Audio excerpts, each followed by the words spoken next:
Hey everyone, welcome back to Purple Nuna Podcast with me, Stephanie Conti, and my best friend, Savanna Lanausse. That was a sweet one. Hi guys. All right. I wanted to ask you a question, Steph. Ooh, the tables have turned. What's your question, sweet pea? If you had to be turned into any animal, what would it be? On topic, I see. So we were discussing this earlier on what animal would I be. And my conclusion was the infamous honey badger. Ooh. Because if I turned into an animal, I would resort to my animalistic ways and would just hunt and kill, but still be pretty freaking cute while doing it. So that's why I would go with the honey badger. How about you, Savannah? That's a good one. I'd be a giraffe. I'm in it for the peaceful life. The peaceful, like just having your long neck swaying in the African sun. Right, and you're just sitting, and sometimes you walk around at a good pace. So I feel like I would like that life if, not much to worry about. Nice. Maybe go to a zoo one day, maybe fed by young children. So my family could see me. I go to a zoo, so they can visit me. Like in Tusk. Oh God! Oh my God! Oh my God! No, honey badger is for me the way to go, because I'm not gonna be some dog that's just gonna look up and be like, I wish I was human. I'm gonna go full animalistic. I would either be a honey badger or like a Tasmanian devil and just wreak havoc on our ecosystem. Very aggressive. Yes. So we bring this up because today we are reviewing The Lobster. The Lobster. It was directed by Yorgos Lanthimos. Right? That's good. I think so. That's good. That sounded Greek. That sounds Greek to me. And the plot is about, in a dystopian near future, single people, according to the laws of the city, are taken to the hotel, where they are forced to find romantic partners in 45 days or transform into beast and set into the woods. Pretty heavy stuff. It stars Colin Farrell, Rachel Weisz, Olivia Colman, John C. Reilly, and Leah Seydoux. Very French. But yeah, Stephanie, this was my pick. So what did you think of The Lobster? So, and also, what's the name? Is it Ben Walsh? The guy who also plays Q in the new Bonds movie. He's in this. Is that his name? Yes. Okay, cool. Ben Walsh. Because I was wondering, I was like, is that his name? Because I'm going to be referencing him throughout. So here's a little spoiler-free review in this little segment for you guys. If you haven't seen it yet, I recommend it. It sounds like when you first hear the plot, you're like, you think this is going to be some B-rated movie, some weird sci-fi channel film. And it's weird. It could be a sci-fi channel, but it is done and executed so well. Like, I don't think anyone could have made this film and have it not be as professional and not be as real as how this director made it. I thought it was a great film, very interesting. And it even was nominated for Best Screenplay. I think in 2016, during the 2016 Oscars. But I absolutely loved the film. I thought it was fantastic. Now, Savannah, what made this film your favorite? I like the weirdness of the movie. If you watch the movie, like, it has a really good meaning. The meaning to me is that I guess he was trying to say, in this society, we're often pressured or even looked down upon if we are single. Especially later in life, especially the point where we're supposed to be married, and it says a lot of commentary on sexuality and divorced people. And I really like the message about, I like the message about society and how it treats single people. But I really think the film is genius in a lot of ways. It adds a lot of subtle commentary. The dialogue is really funny. The acting is subtle, but says a lot in the film. The dialogue, yeah, like you said, the dialogue is hilarious. And when we start diving into the story, I have written down a few of my favorite lines, because even while watching the movie, this was a type where I kept sending voice notes to Savannah, just laughing at the dialogue. Because, with these people who are single, they're more awkward. They're more, they speak more matter-of-factly. And it's very like, almost like the dialogue of like Grand Budapest Hotel, like that type of matter-of-fact, serious demeanor. But what they say is so outlandish. It's very funny. But yeah, do you want to dive into the spoiler bits now? Sure. So I think we should talk about the opening scene and how like jarring that was, because at that point you don't know what's going on at all, and it's kind of I don't know if it's a spoiler or not, but the opening scene is a woman. She's just driving, and then you see some donkeys, I believe. She gets out of her car, and she shoots the donkey and leaves. Yeah, she shoots and kills the donkey. Yeah. And just leaves. I mean, I think after watching the movie, you can only assume that I think to her it was a mercy killing. That, or because how she did it was very aggressive. I wondered if it was maybe someone who, let's say, broke up with her and then she now had to face this position where she was going to be turned into an animal. And out of rage, she decides to kill the person who has already turned themselves into an animal, pretty much. That's what I thought. It was very aggressive, the way it was, because it didn't, like, there was no crying. There was no display of emotion. It was very stern. It was just get out of the car in the rain, shoot, kill, and leave. Yeah, I think I think we can presume that's a good point. Now, so basically our main character, Colin Farrell, he gets sent to this hotel because his wife of 11 years leaves him for another man. And may I just point out and say, how messed up is that? Because even if you find somebody else you don't want to be with, or like you want to be with somebody else, I would at least be like, hey, I don't want you to be an animal, so why don't we wait till you find somebody and then we could go on with our happily way. I thought his wife is a very messed up person for that. Yeah, I think it's also like, I think in that world, they don't know it's messed up to do something like that. And before we get into more of the story, so one thing I messaged you and I was like, Colin Farrell's chunked in this film. Dude. I was like, he's chunky. He gained 40 pounds for this role. I don't know how, but yeah, he's almost unrecognizable. And I'm not saying chunk in a bad way. You know me. I enjoy a good chunky man. So when I was like, damn, what's up? And I looked up and he gained 40 pounds. And it was almost to the point where, because it's so crazy because, Colin Farrell, at least to older generations, not necessarily our generations. I mean, he's a very good looking man. Yes. But everyone's always like, oh, he's so hot. He's so this. And I found that because I was like, is he okay? But then I realized he gained weight for the role, which I think worked. I think it did enhance the character, because if he was regular Colin Farrell, it wouldn't have worked. If he was the gentleman or the Dumbo Colin Farrell, it's not going to happen. So I think it was a good call that he was more plain looking. Yeah. Definitely a good call on that part. And I know somebody else was supposed to play him, and then I think they turned it down. I don't remember who. I want to say it was Jason Clarke. Jason Clarke. He was in Zero Dark 30. And that's the only... Yes. He was in Pet Sematary. That's where he's from. Yes, and he was also in Great Gatsby. I really liked him in Great Gatsby. So he was supposed to play him, but... and I could see that. I could. But definitely Colin Farrell sold the role. Absolutely. Yeah, he was really good. And so this universe of the film was constructed beautifully. Like, it makes sense whether you're together or alone with, whether you're with someone or alone. It shows the pros and cons of each side. And I think, like you said, it's very, I believe it's very reflective on our fears of being single. And pretty much it's like, in this world, being single is just as good as being dead. Yeah. And being turned into an animal is not a cruelty punishment. It's your second chance. because if you can't find someone based off like your looks or personality, at least you can find someone off on animal instinct.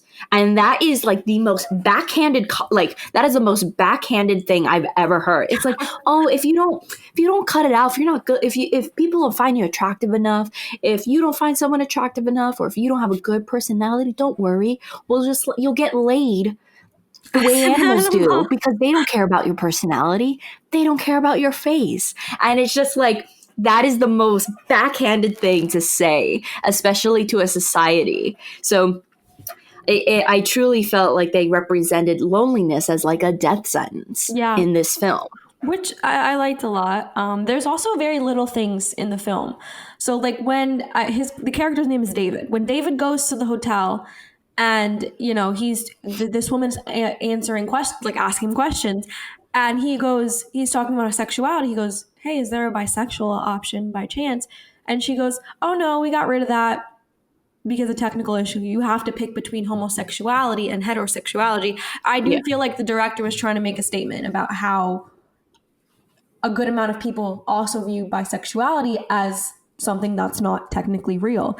So there's a lot of little things like that they put and I think they viewed, they were trying to point out that kind of bisexuality is, and which of course I don't agree with at all, that bisexuality causes problems. It's just a person who can't decide. And I think that's why they've labeled that in terms of the story as a ruling. But I like, because that doesn't get pointed out a lot, whether it's in film, TV, whatever it may be. You do see a lot of like bisexual culture just kind of be pushed aside, and it's like, you'll pick, you'll choose, you'll figure out something eventually. It's just kind of like an excuse for, oh, you're on the cusp of either or, you just haven't made your decision. So I do liked how it was expressed, and I also do like the fact that he made the main character open to both, and I think and I think that's like, a good way to look at things, to not rule your options away. So I like that little character attribute for him. And I think it just showed how open he was to really finding, like just in that little bit, how open he was to finding someone to love. Yes, for sure. Now I wanted to talk about, before we get into characters, I want to talk about the hotel. And the hotel itself is very psychologically traumatizing. And I wanted to point that out because just down to the little things, and then from the big things to the hunt, this hotel, the woman who runs the hotel is Olivia Colman, her character, and she's the manager. And basically, she's fantastic in it. So funny. She's so funny in the movie. The goal of the hotel is to make sure you understand why couples are better and why you are better off either as an animal or as a pair. And one of the things there's a few things that are just shocking that they do, but one of the things that shocked me personally was the skits. They did these little skits where like, it was very awkward, but like, why being alone is no good. So they did this one skit where like a woman is walking alone and she gets raped. Obviously it's not a real rape. They're just acting it out on stage. But then she walks with the man and nothing happens, and vice versa. When the man is eating alone, he's choking. So there's a lot of psychological aspects to this hotel. The hunt is very also jarring as well. Do you want to explain the hunt, Steph? So before we get into the hunt, there's two other things I want to mention that this hotel does. This hotel has because I was laughing so hard at the response Colin Farrell had, and like his character, the character David had in this scene. And it's when so apparently you have the maids come in, and no one is allowed to masturbate. That is a rule. No one is allowed to masturbate in this hotel. It's kind of like a sin in this hotel. But to get some type of sexual stimulation, and what I'm assuming is to especially for men, rev up their engines so that way they'll have more courage and more things to pair off with people. It's low-key torture. It's very torturous. So one of the things the maid is are you ready? And he's like, do we have to do this? And so she makes him take off his pants, his underwear, his boxers are exposed. And then she lifts up her dress and she rubs her butt on his crotch in like a semicircle for a minute. And then he's obviously getting some enjoyment of it. And then she gets up and he's like, can't you do it for a little bit longer? And she's like, have a good day, sir. And he's just like, this is awful. Just awful. It was the most funniest response I thought anyone could have had. But it really was. It was awful. Yeah. And there's also this other scene where John C. Reilly's character, they find out he's masturbating in the room. And which I don't know how. I mean, maybe I assume somebody walked in on him, but it was just really funny that she was just like, evidence. Oh, yuck. So that's his fault then for not. That's his fault.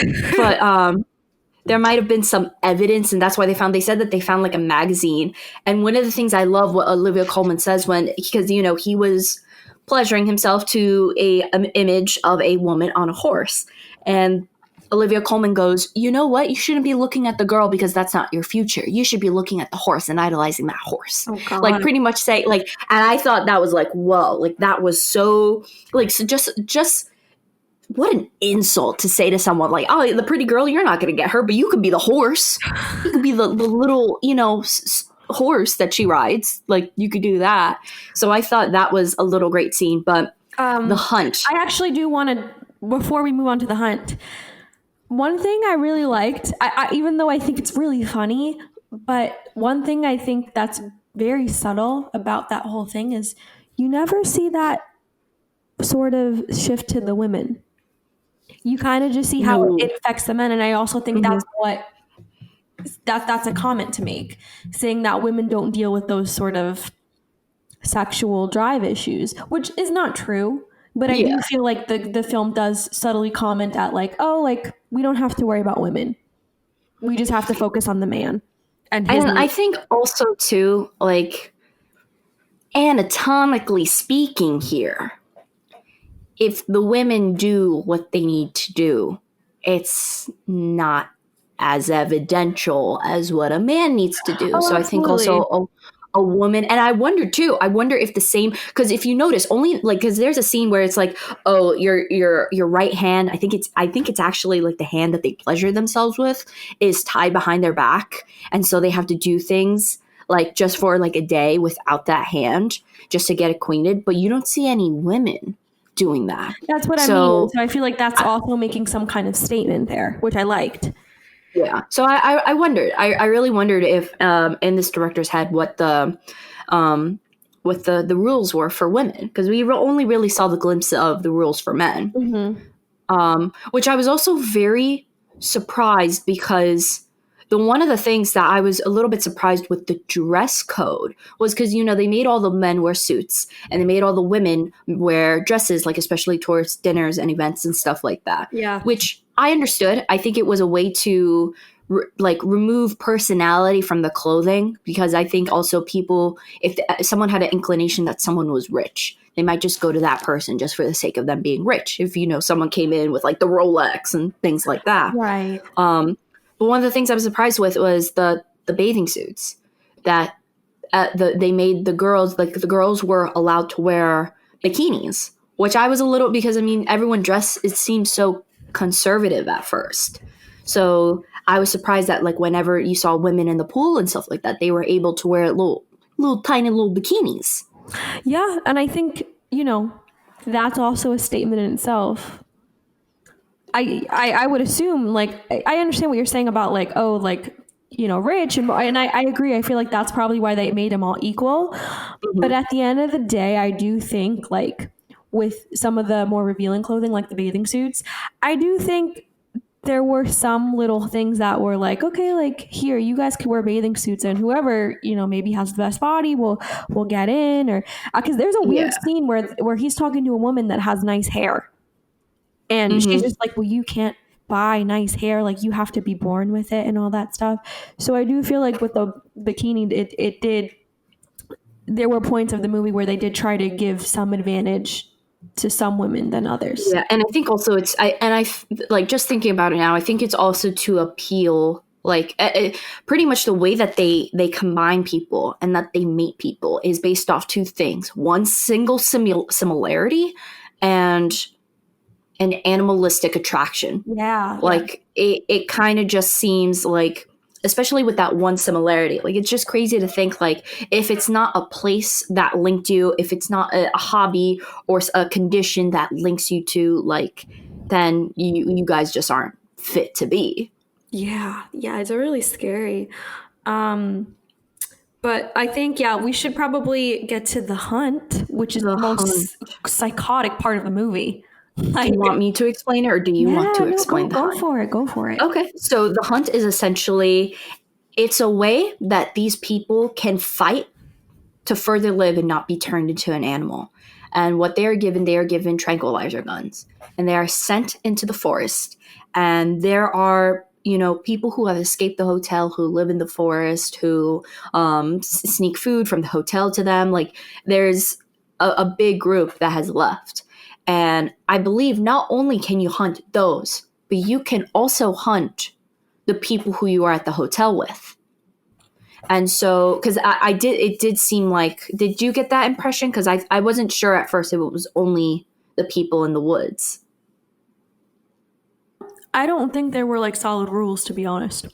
Yeah, but essentially you're given like a tranq shotgun, and you neutralize people, you put them to sleep, and whoever you captured is then turned into an animal. I think like the worst kind of animal, which they never really say what the worst kind of animal is.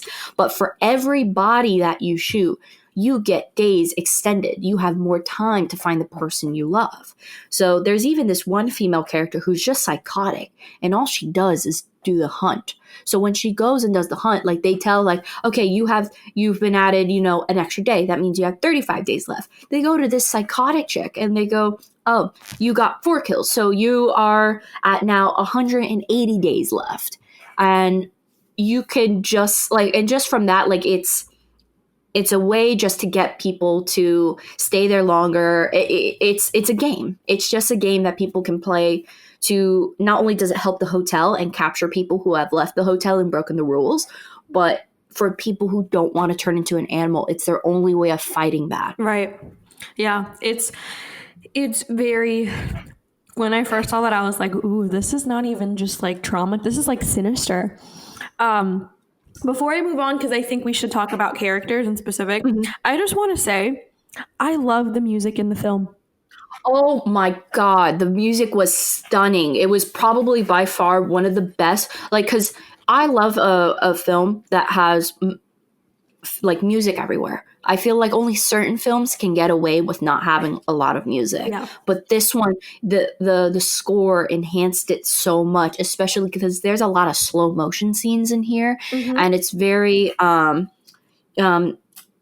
it's like classical music, very symphonic, very a lot of violins, a lot of strings and stuff like that, piano, all that stuff, and it's works so well with the movie. It is so fitting too. Absolutely. Even like the little stupid, like they'll have like little dance numbers. Like Olivia Colman has a weird dance scene, like a singing scene in the movie, and that's great. Like I just feel like they did a really good job with every piece of music in the movie. Now, which character do you want to talk about first? I really love the dynamic. Oh, so there's what's I think is so great is that every character is so different in this film. Yeah. There's the psychotic girl that Colin ends up getting with for a little bit of time, and she's truly psychotic. Léa Seydoux plays this interesting, almost cult leader, where if you're not in the hotel, you're in this other city. And literally the only difference that I can, as an outsider, obviously if someone was in a real life scenario, there would be tons of differences. But the only real significant difference that I could see between the hotel and this cult that lives in the woods, I'm using cult for lack of a better term, is masturbation. That's the only thing different, because you're supposed to mate within the hotel, but you cannot find someone, and you cannot kiss, you cannot touch anyone in this cult. So I thought her dynamic and her leadership roles, as well as Olivia Colman, were fantastic. I really like Ben Walsh's character, and he has a fantastic speech where he talks about how he got his limp. And I think it shows you like this, and I think there's also this message behind animals, and that how animals do have souls. Yeah, yeah. And so there's this, Ben Walsh gives a speech on how he got this limp, where he went to go visit his mother who had been turned into a wolf, and he went into the pen and all but 2 wolves attacked him. And so he knew that one of the 2 wolves, like the 2 wolves that did not attack him, was one of them was his mother. So I thought that was a really good Commentary, pivotal. sure. I thought it was a really good, commentary. I thought it was fantastic, and it kind of gave you a glimpse into, I think, our connection with animals, and how, especially, I think dogs is the most relatable. Dogs and cats, having household pets, that connection we make, and I think it's a really good message about like how animals do have souls. Animals, I just think it's really good, and also too, like, when they say, oh, you're going to turn into an animal, pick something that's going like extinct, I think also is really interesting too, because everyone, I think mostly people would think dog and would turn into a dog. Mm-hmm. But there's a lot of like hidden messages in this film that I really, really appreciate. What about, what characters did you find? Like, what were your favorite? For sure. So I really did like the wolf story, because even though like the fact that he said there are 2 wolves that didn't attack me, we can I think we could safely assume that 2 of them were human. I don't know which one is the mom, but like the way I perceive that is just like, okay, like they were both human at one point, because they're 2. Ben Whishaw, that's his name. He I really liked his character because of what he resorts to at the end of the movie. He meets this girl known as the Nosebleed Girl.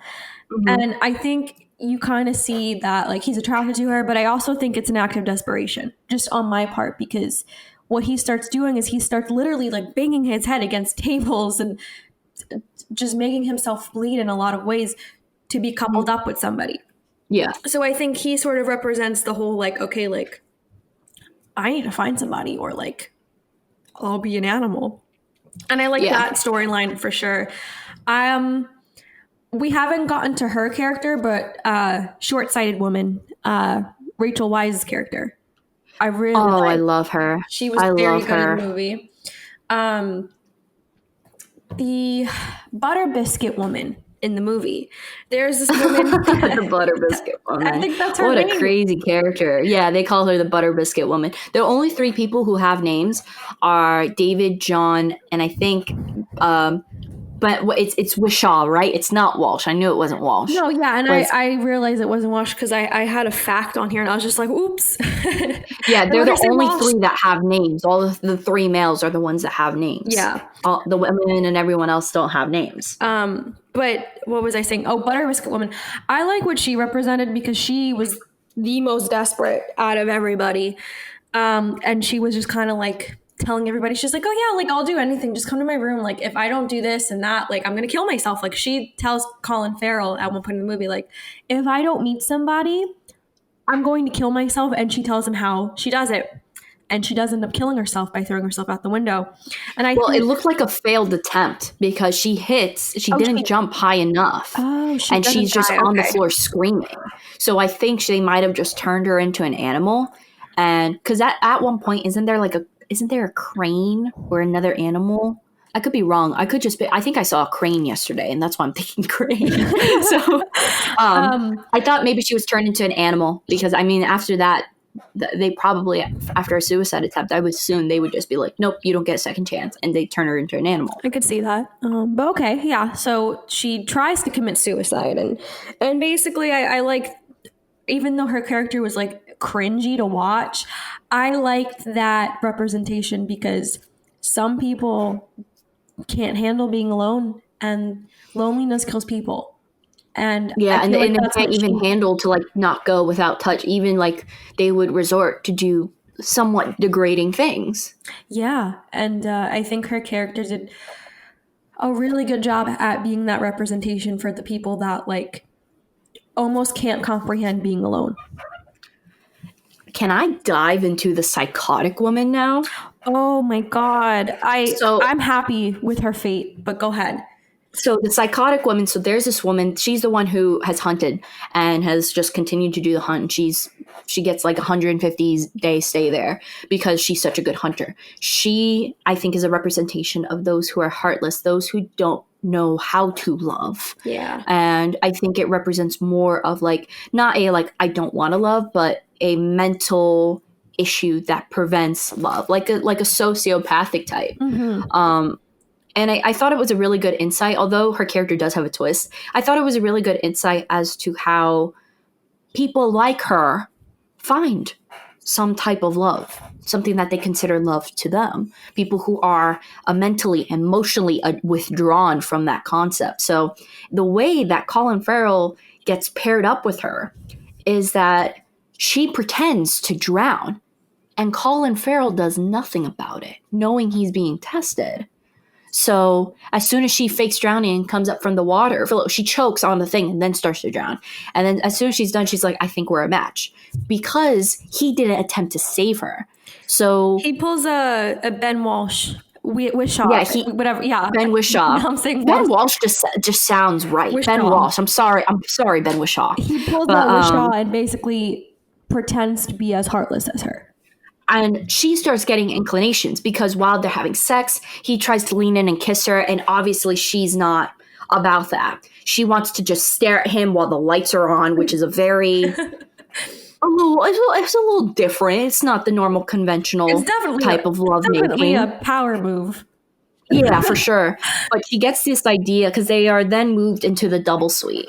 And after you do like a little trial, so it's kind of like a dating phase. And then after the dating phase, you go through like a honeymoon phase where you're on a yacht. But on this dating phase, she gets this idea that, because also like when they crawl into bed, he kind of like leans towards her. She gives him a look and then he leans towards back. And so she thinks, she has this notion in her head that he's lying. And the way that she finds out that he's lying is while he's sleeping, she goes in the bathroom, and I had to tell my boyfriend because he's someone who does not like dog death scenes. Especially my poor boyfriend could never watch this movie because this dog looks exactly like his. Yeah. And I've warned him already, for the love of God, please do not watch this. If you have a border collie, please, this film is going to be tough because this psychotic woman just goes in the bathroom and just starts kicking this dog. Meanwhile, this dog is actually his brother, is actually called David's brother. And he knows it's real when she's like, yeah, I kicked him. He let out a little yelp like, and she is so psychotic. And this is all just her testing him and seeing how he reacts. So he looks down at her leg and her leg is covered in blood. And he goes, okay, I'm going to go wash my face. And then you see the border collie there dead. Like it has bruises, indentations, everything on him. So he says he's going to wash his face. He starts crying. And then the psychotic woman's like, I knew you were lying, because he started crying. If he was as psychotic as her, he wouldn't have cried. So there's a scene where he, like, the same maid that he was like, just awful with, ends up helping him. And they end up tranquilizing her and throwing her into the transformation room and just turning her into an animal, which I think, yeah, it was a fate she deserved, because I mean, I don't think she would have found anyone. If she did find someone, they would just be serial killer couple. But yeah, like I loved her character. I love the addition of it. And I thought it was a really great point that happened. And it kind of starts up how Colin Farrell leaves and, runs into the woods and ends up becoming one of the loners in the woods. Mm-hmm. And I also like the fact that they had entwined this maid character in, because other than that, I don't think it would have been possible to do so. Yeah. I like the representation of them as a couple, because I think if you fake your way into a relationship, if you fake feelings, if you fake anything, I think the point of that is someone always gets hurt. And I think it's even a great representation, because usually in terms of sociopaths and psychopaths, not in all cases, but they will mimic what their partner, who is, to our eyes, normal, they will register, and they will kind of fall on their level just so that way they don't have to be alone or to gain something. So it was really interesting to see a normal man taking advantage of a psychotic woman. You Yeah. normally don't see it. It's usually vice versa. Yes, I agree. I think I liked that whole storyline, even though it was hard to watch. And, I was happy when she was dead and turned into an animal. I really enjoyed that. So David then runs away into the woods and meets the loners, which is, led by Leah Sudol, right? Sudol. Mhm. And Lance then Sedone. he meets Rachel. This is what's her name in the movie? Nearsighted, farsighted woman. Nearsighted woman. Yes, he meets the nearsighted woman Or who short-sighted. yeah, something. She can't see very well. That's the point of her character. Which is also ironic, which you'll see at the end. But he meets her, and there's this sort of instant connection in the woods. And so basically, there's not a lot of difference, as Stephanie said, between the loners and the hotel, because They're both heavily flawed, and they're both very egotistical leaders that have, like, it's very similar. At the end of the day, you think you're escaping into something else. Meanwhile, you've just joined a different version. You've joined the hotel, but now the outside edition. You've joined the woods edition.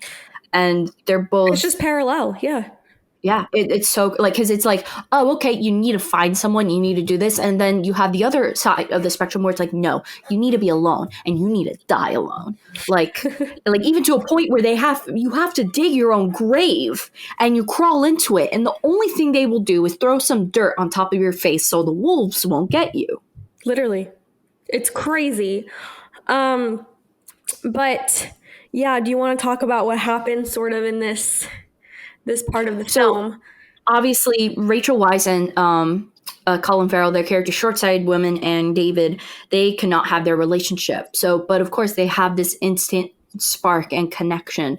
And of course, one thing that links them to have this connection is they both realize that there's short-sightedness. And so they kind of realize, like, they would work in the real world. They could go out to the city and they would work as a couple. And not only that, but they do like each other. Mm-hmm. I thought their relationship was so beautiful. I loved their chemistry, even to a point where, because they couldn't tell each other that they loved them, or, couldn't express what they wanted to do to each other romantically, sexually, whatever it may be, they came up with, like, this weird body language code where if, like, let's say if he lifted up his right elbow, it meant, like, I want to have sex with you. If he lifted up his left arm, it was, I love you more than anything in the world. And it was really beautiful. And I really liked how they did that without, because if they did express those things, it would have gone against the loners group. And even to the point, not only would it go against, but you would be punished by, I think they would make you guys kiss, and they would stick a knife between the kiss, and you would have your lips cut up. So, and it's very painful. I think they called it the red kiss. But as Leah Sudol has to put on this facade with her family. And so not only does she take her fake husband into the city to see the family, but she takes Colin Farrell and Rachel Weisz as backup. And through them living and dressing up as regular people in the city and having to pretend to be as a couple, they realize that they work. And of course, things don't happen there's no fairy tale ending. Leah Sudol ends up finding out. Yeah, because they make out at the parents' house. Yeah, they start like sucking each other's faces at the parents. I mean, they didn't hide it well. Yeah, no. And so it was definitely very apparent towards Leah Sudol that this wasn't just an act, that they had feelings towards each other. And I really wondered if this was because Leah Sudol herself, she started this whole thing because she couldn't find someone. Yeah, definitely. I definitely got that vibe that, like, it felt more personal. It didn't feel like, it didn't feel like, guys, I don't want you to give birth in the woods. It was more like I don't want you to kiss because I don't want to see that, because I can't experience that. So there's a part of the movie where I did want to speak about before we tell them their fate. So basically they do hijack a yacht and the hotel at some point, like part of the hotel where the manager lives, and then the yacht where Ben's character and the Nosebleed Girl are on their honeymoon.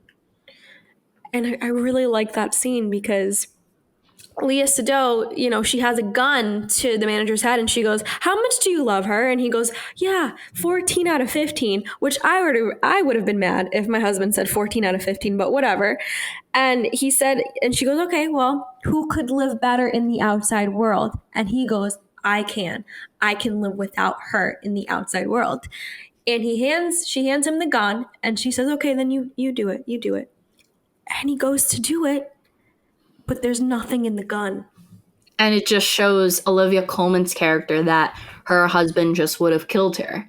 And I think that's a great point to make, where if you are not with the person you love, then through, the common phrase, "through death do us part," or like, "I will never hurt you," blah, blah, blah, all these conventional things where it's like, this dude was literally about to kill his wife. And I think it was awesome that they didn't have bullets in it, because I think it was just this big wake-up call to Olivia Colman, that at the end of the day, they could have said that they loved each other, but with what he did, that don't mean jack. Yeah. For sure. Because you mentioned Ben Whishaw, another thing I thought was interesting, and I thought it was a great parallel, and this is not Rachel Weisz and David, this is Ben Whishaw and the Nosebleed Girl, which, by the way, the Nosebleed Girl was in the show The End of the Effing World, and that is fantastic. Just a quick shout out to that, because I love that show.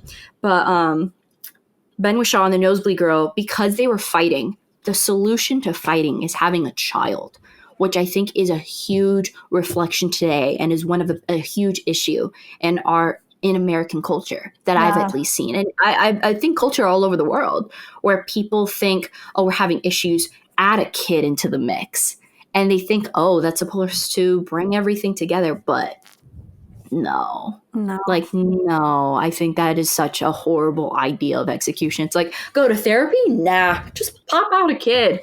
And the so that way you don't want to argue with each other. It's really funny because the kid they give him is like 10 years old. Like, it's a full-grown child. I thought that was really funny. Instead of a baby, they gave them literally a 10 or 11-year-old little girl. But, and also, one of the best scenes is when Colin Farrell is with the psychotic woman, and Ben Whishaw is like, "Oh, this is our daughter, go give David a kiss on the cheek." And Colin Farrell just goes, "I don't want a kiss from your silly little girl," and kicks her in the knee. And he goes like, "There, now you have something in common. She has a limp like you do." And I thought that scene was supposed to be psychotic, but I thought it was just the funniest thing. It was really funny.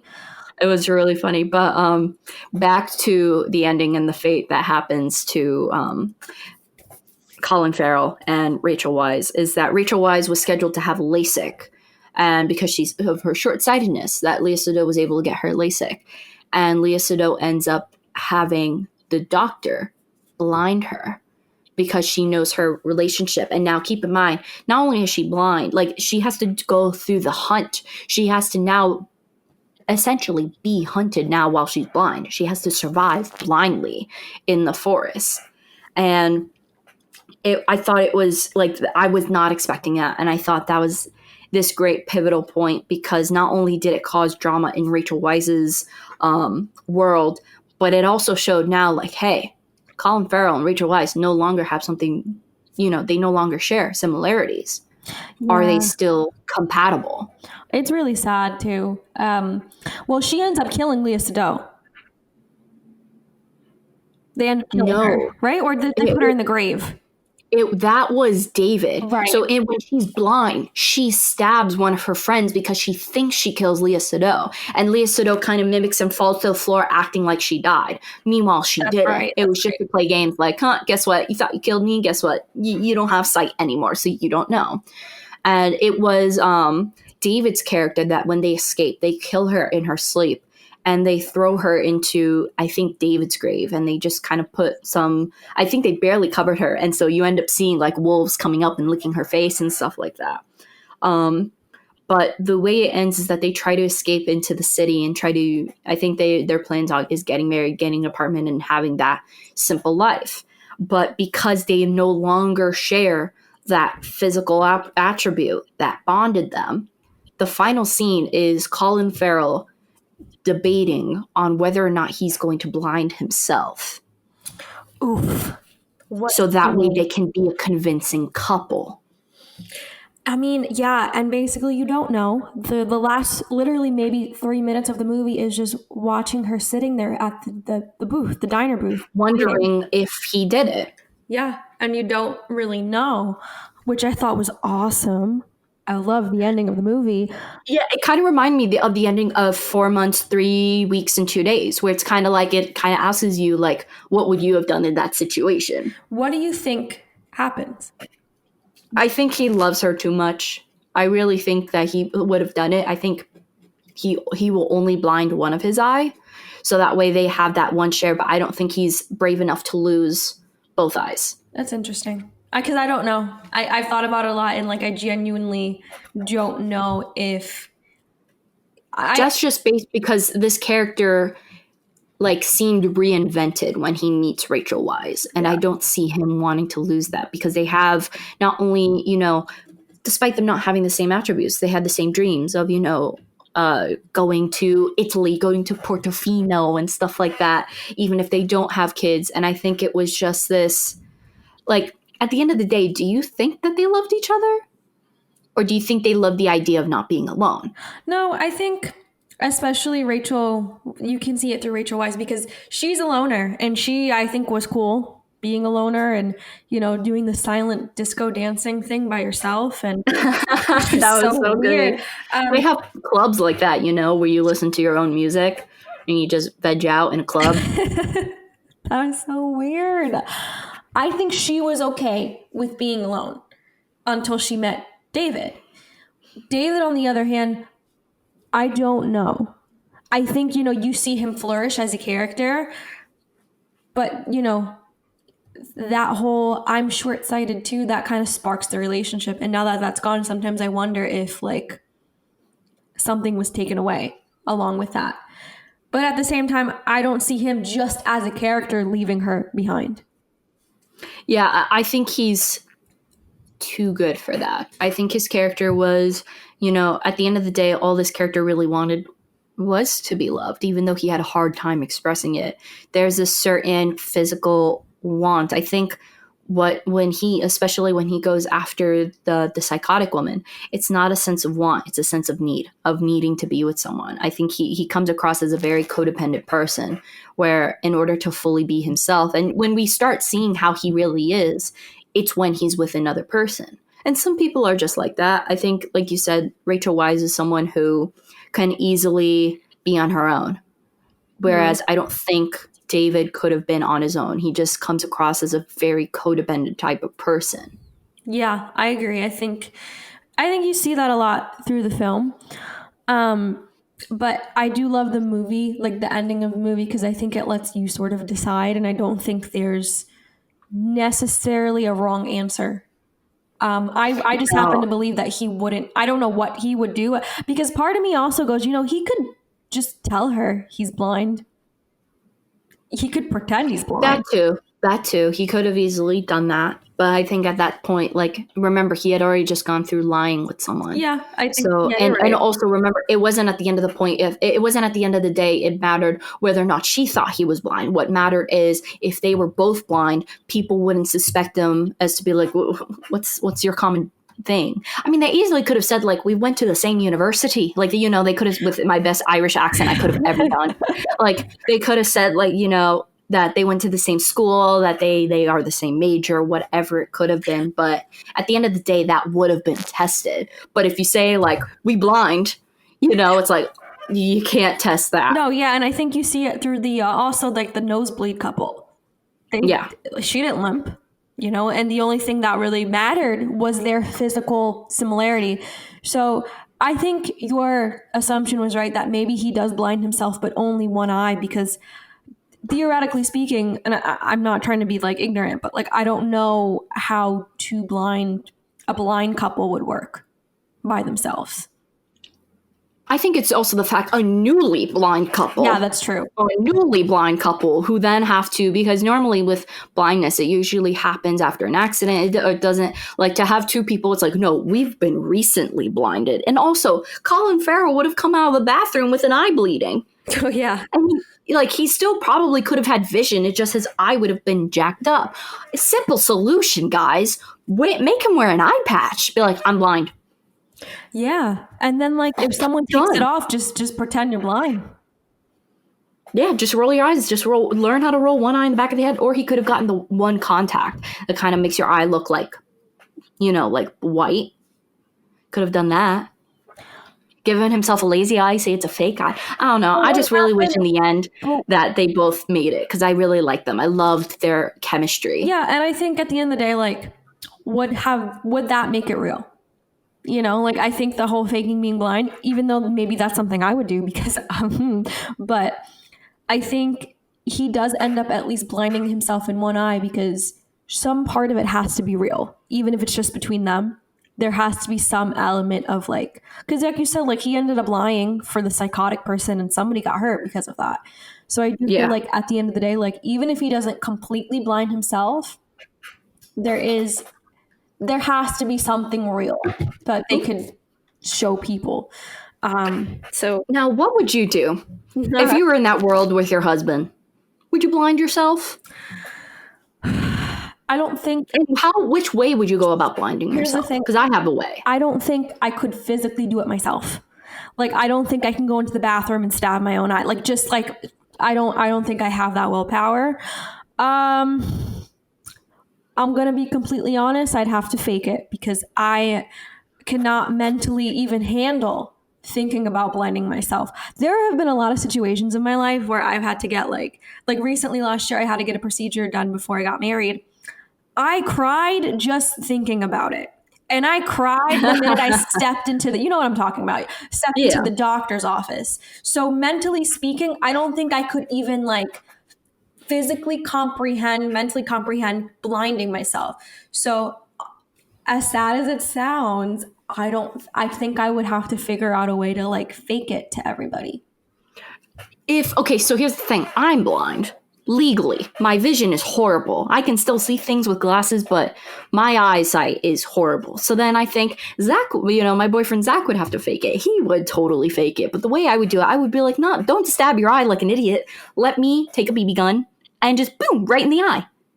But the mental preparation just for that.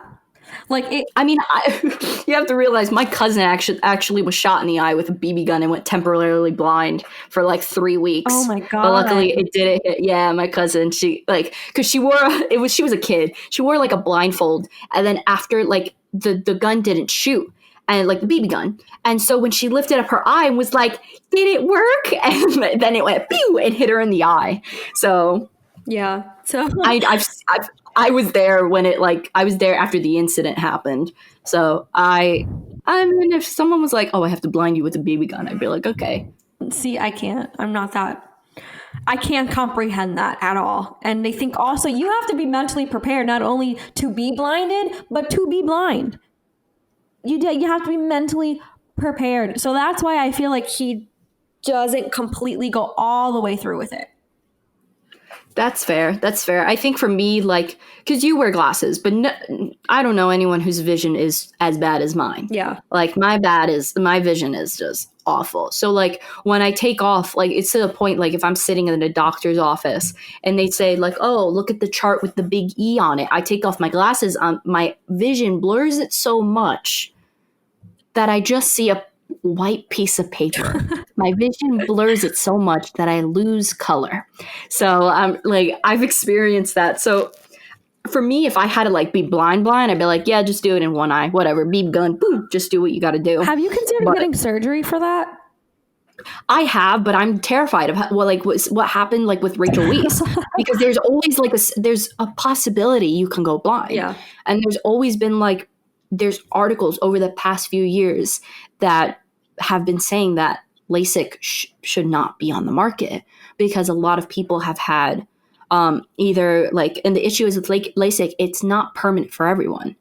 Yeah. So for someone like me who has very bad vision, it would only be temporary. My vision will still get worse. So it's like, I like how I look in glasses. I'm coolio with that. You look great. Thank you. And if one day I muster up the courage to ever put contacts in, which I can't because I'm so spastic with my eyes, then I'll do it. But as of right now, I can still see with glasses. If I can no longer see with glasses and that's my only option, then yeah. I'm also very skittish with things going in the eyeball. That's why I don't get contacts. Like Paulo, my husband, he always like makes fun of me because he's just like, just get contacts. It's so easy. And I just, Nope. there's something about something going into your eyeball, and your eyeball, like, I'm not just trying to gross people out, but it's a very soft, squishy thing. And I can't imagine a laser going through it. I bought like a trial pair of contacts and I could not, because my vision without my glasses was so bad. Even with glasses, I could not tell if the contact was the right, like folded the right way. You know, like if it was folded the right, like, is there like, it's supposed to be a convex or convex shape. And I'm like, I can't see shapes, dude, without my glasses. So when I put it in my eye, I put it in the wrong way. And so when I took it out, it scraped my eye and it damaged my eye. Luckily I recovered from it, but I was like, oh, no, we're never using contacts. No, but glasses are like your staple. Yeah, and I've like, and everyone, like all of my family's like, don't have glasses. You look so much prettier without your glasses. And I'm like, my glasses at this point have become me. My glasses are a signature. So it's whatever. It's like, oh, you want to see me without my face? Here you go. My glasses are off. You're gonna have your glasses fun? in a museum one day. I hope so. I really, because I've used like the same glasses for years now. I only buy the one type of glasses because I think they are the perfect ones for my face. Because I like the big, like, you know, like Federico Fellini type of glasses, like the 8.5 type of glasses, but they block out my eyebrows and I look like I don't have eyebrows. So my glasses, I think, work. But that was very off topic, but still somewhat on topic. What do you give the film? What rating? Ooh, 8.4. Nice. I give it 8.5. Nice. Which we will actually, 8.5 is a film we will be reviewing in a few weeks. That's right. Can't wait. Yeah. Actually, not this week, but next week. The following, yeah. I think last week of May is we're going to be talking about 8.5. But overall, I think it's a fantastic film. The directing was astounding. The everything about it. But it's a very, very well made film. The only thing I think would be the reason why it doesn't get a full 10 is because I do think the pacing is a little off. And I also do think, although I do like the one scene with John C. Reilly, I think he was an additional character that we necessarily didn't need, you know? Yeah, I agree. I was kind of thinking the same thing, that even though like he was definitely entertaining and I did enjoy his presence in the film, it really could have just been Ben Whishaw and, you know, Colin Farrell's relationship there. And there was, I feel like, an unnecessary scene. Not unnecessary per se, but I didn't really care for the whole best friend and Nosebleed Girl. But that's just me. Yeah, I could see. I think the Nosebleed Girl was, because I think showing the whole lying aspect of it was good. I just didn't care for the friendship. I like the Nosebleed Girl herself, but I didn't care for like, this is my best friend, and then my best friend gets turned into a pony, and then she slaps me. Like, I just didn't. I was just kind of like, all right. Yeah, I don't think that was entirely necessary. But, I mean, it wasn't bad. No. It didn't. I don't think it completely hindered the film. It was just like, I think it could have been done without, because it's a little bit of a slower paced film. It does feel longer than 2 hours. Definitely. But it's still a great film regardless. And I hope we can review more Yorgos films soon. We have to. Definitely. But anyway, yeah, you heard it from us. Not 8.5. Lobster is on Netflix right now, so definitely go see it, even though we all spoiled it for you right now. But next week we're going to be reviewing 5 Against the House. Yeah, and also it's 5 Against the House, and are we doing the Marlon Brando back-to-back special next week? Is that next week? Yes, it is. Yeah, Marlon Brando in the house. I love Marlon Brando, if you guys didn't know. Yeah. But and then, yeah, and also shout out to our Patreon, James. What's up, James? James? The best. Thanks for supporting us. And was there another movie? What else are we? Antiviral. Actually, we actually skipped a week. Marlon Brando is not this week, but next week. So this week is, I'm looking at the list right now, that's why. 5 Against the House, The Passenger, and the film Her. Ooh, a little good medley right there. A little Yeah. something different Something each. for I'm excited. everybody. The Passenger was my pick, so I'm excited. I haven't seen it yet, Okay. so that was something I've always wanted to see. So I'm excited. Me too. Very fun. Very fun week. Well, all right, you heard our verdict on The Lobster. Thank you so much, guys, for listening, and you can tune in next week when we talk about Five Against the House. All right. Bye, guys. Bye.